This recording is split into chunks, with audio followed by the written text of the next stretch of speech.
Exodus 21 through 17. God spoke all these words. I am the Lord your God, who brought you out of the land of Egypt, out of the house of slavery. You shall have no other gods before me.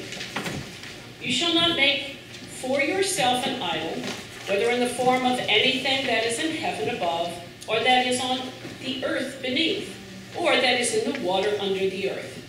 You shall not bow down to them or worship them.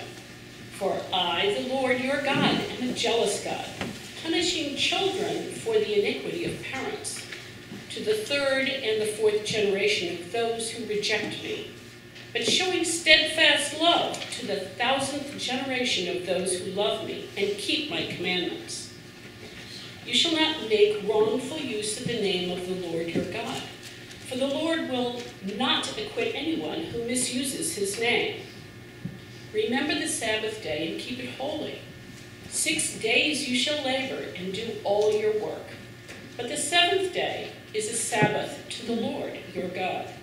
You shall not do any work. You, your son, or your daughter, your male or female slave, your livestock, or the alien resident in your towns. For in 6 days the Lord made heaven and earth, the sea, and all that is in them, but rested the seventh day. Therefore, the Lord blessed the Sabbath day and consecrated it. Honor your father and your mother, so that your days may be long in the land that the Lord your God is giving you. You shall not murder. You shall not commit adultery. You shall not steal. You shall not bear false witness against your neighbor. You shall not covet your neighbor's house. You shall not covet your neighbor's wife, or male or female slave, or ox, or donkey, or anything that belongs to your neighbor. The word of the Lord. Thanks be to God. We'll read Psalm 19 responsively. The heavens declare the glory of God, and the sky proclaims its maker's handiwork. One day does the sails together, and one night imparts knowledge to another. Although they have no words or language, and their voices are not heard, their sound has gone out into all lands, and their message to the ends of the world, where God has pitched a tent for the sun. It comes forth like a bridegroom out of his chamber. It rejoices like a champion to run its course. It goes forth from the uttermost edge of the heavens, and runs out to the end of it again. Nothing is hidden from its eternity. The teaching of the Lord is perfect and revives the soul. The testimony of the Lord is sure and gives wisdom to the simple. The statutes of the Lord are just and rejoice the heart. The commandment of the Lord is clear and gives light to the eyes. The fear of the Lord is clean and endures forever. The judgments of the Lord are true and righteous altogether. More to be desired are they than gold, more than much fine gold, sweeter far than honey in the comb. By them also is your servant enlightened, and in keeping them there is great reward. Who can detect one's own offenses? Cleanse me from my secret faults. Above all, keep your servant from presumptuous sins. Let them not get dominion over me. Then shall I be whole and sound and innocent of a great offense. Let the words of my mouth and the meditation of my heart be acceptable in your sight, O Lord, my strength and my redeemer.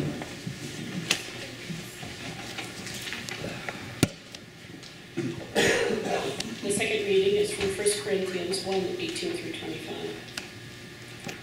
The message about the cross is foolishness to those who are perishing, but to us who are being saved, it is the power of God. For it is written, I will destroy the wisdom of the wise, and the discernment of the discerning I will thwart. Where is the one who is wise? Where is the scribe? Where is the debater of this age? Has not God made foolish the wisdom of the world? For since, in the wisdom of God, the world did not know God through wisdom, God decided, through the foolishness of our proclamation, to save those who believe. For Jews demand signs, and Greeks desire wisdom. But we proclaim Christ crucified, a stumbling block to Jews and foolishness to Gentiles. But to those who are the called, both Jews and Greeks, Christ, the power of God and the wisdom of God. For God's foolishness is wiser than human wisdom, and God's weakness is stronger than human strength. The word of the Lord. Thanks be to God.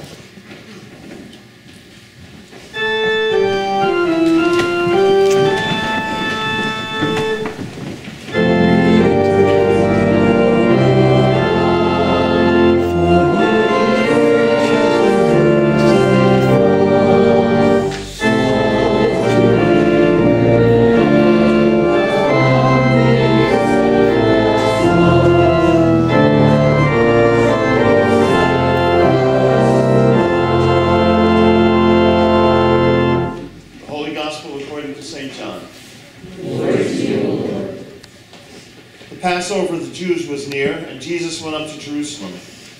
In the temple, he found people selling cattle, sheep, and doves, and the money changers seated at their tables. Making a whip of cords, he drove all of them out of the temple, both the sheep and the cattle. He also poured out the coins of the money changers and overturned their tables. He told those who were selling the doves, "Take these things out of here. Stop making my Father's house a marketplace." His disciples remembered that it was written, "Zeal for your house will consume me." The Jews then said to him, "What sign can you show us for doing this?" Jesus answered them, "Destroy this temple, and in 3 days I will raise it up." The Jews then said, "This temple has been under construction for 46 years. Will you raise it up in 3 days?" But he was speaking of the temple of his body. After he was raised from the dead, his disciples remembered that he had said this, and they believed the scripture and the word that Jesus had spoken. Gospel of the Lord. Praise to you, Lord Christ. Please be seated.